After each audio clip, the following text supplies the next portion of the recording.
اليوم قمة منتظرة في دوري روشن السعودي. صاحب الأرض الأهلي يستضيف المتصدر الهلال ضمن مباريات الجولة 28 المباراة المؤجلة. معلومات المباراة والقنوات الناقلة.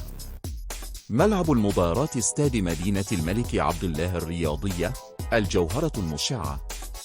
القنوات الناقلة وجدول المعلقين: SSC سبورت 1 HD، فارس عوض، SSC سبورت 5 HD، حاتم بطيشة، SSC سبورت 1 SD، أحمد والنفيسة، منصة شاهد، فارس عوض.